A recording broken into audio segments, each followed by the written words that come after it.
good bit. Oh, he knew that. I mean, he knew that. We didn't really have to drill that into him a whole lot. I mean, he knew that, especially after the first couple games, that they were going to come after him. But what a year he's had. You know, I mean, he's had a great year. He's gotten better and better and better,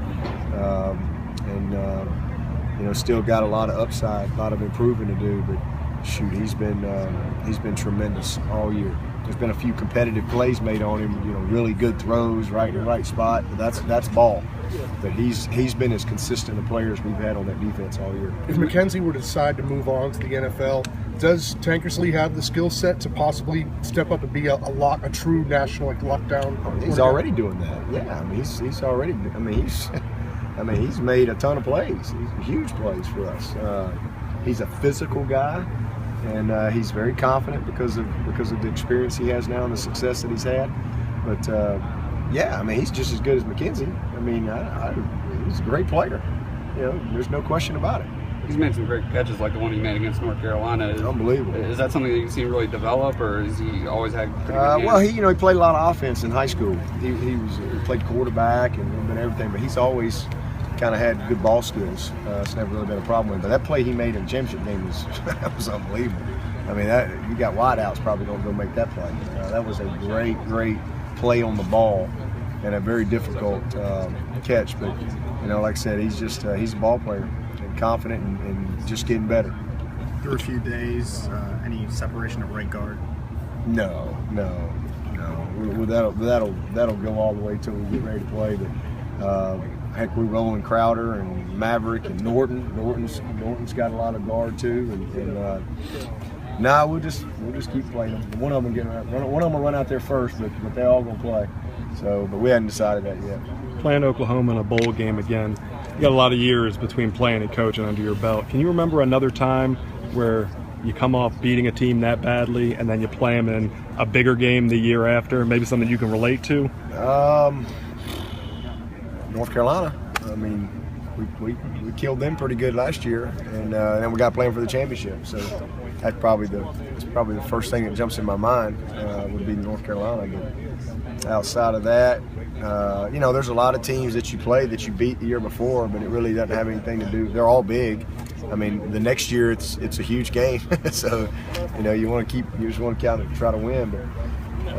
But people ask me about last year's game. It really just has nothing to do with this year, other than you maybe have a little bit of a feel for the personnel because you've actually seen a team. A lot of times when you play teams that you don't ever see, you don't really have a true gauge of their true size and all that stuff until you see them in person. So same thing for them. I mean, we both have that knowledge of each other, but you know, the game is about these 4 quarters, and if they'll turn it over 5 times again, then that would be a beautiful thing if we can hold on to it. But I don't think you can go into the game, you know, depending on that.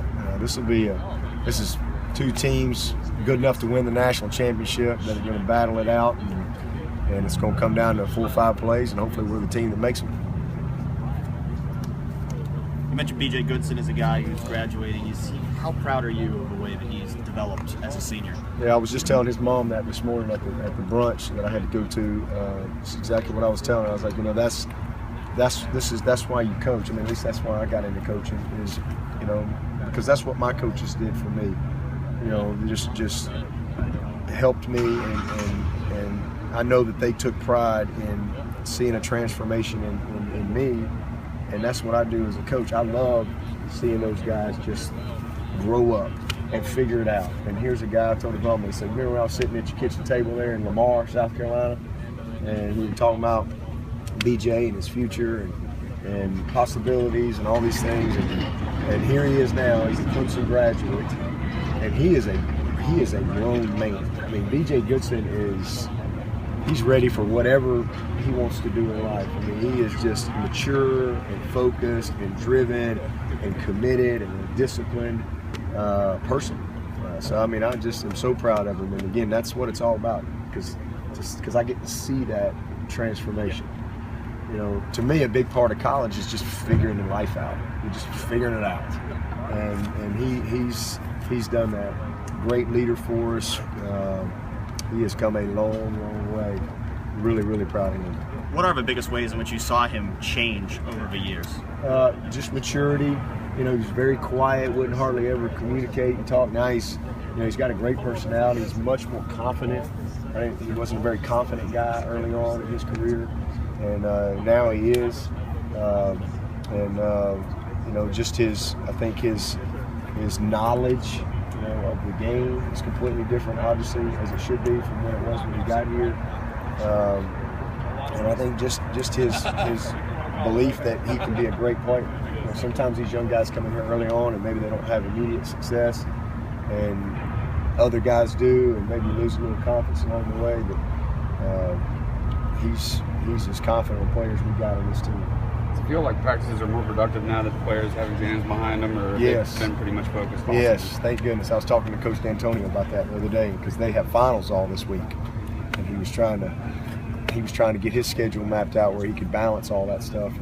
And yes, absolutely, because you know, if I don't like a period, I can just start it over. You know, we don't have a 20-hour rule, and they know it.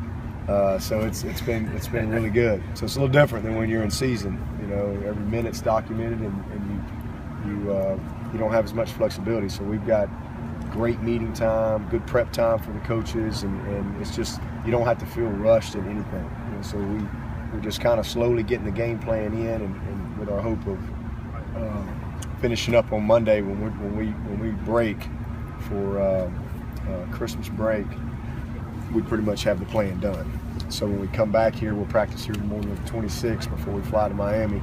You know, we're just going to be polishing and executing, trying to get the details down. Do you see a higher level of focus in the players so they don't have to worry about going to class, doing an exam, all that? Yeah, oh yeah. I mean, there's a sense of urgency. I mean, these guys get it.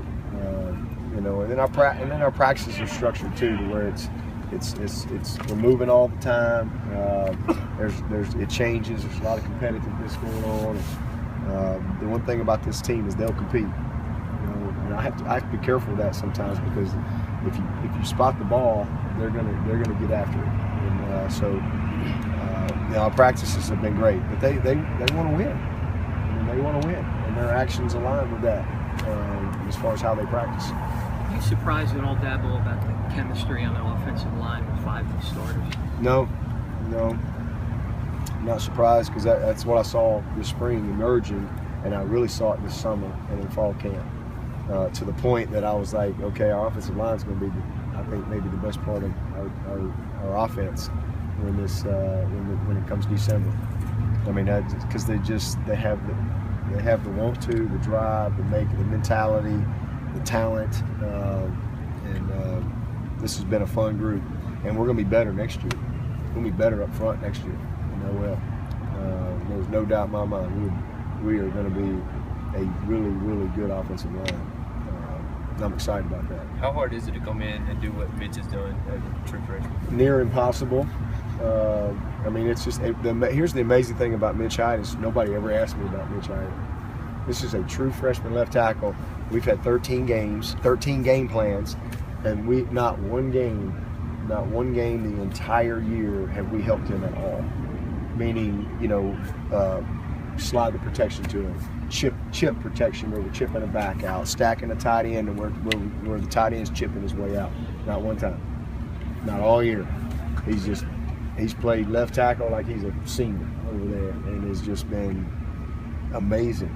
And the kid is he and Fruitmorgan. You know, Fruitmorgan has been a little different depth situation over there with Joe, but those two guys are going to be big time special, especially when they get another off season and now that they've got some experience. But it's near impossible to do what Mitch has done. It's a rare thing.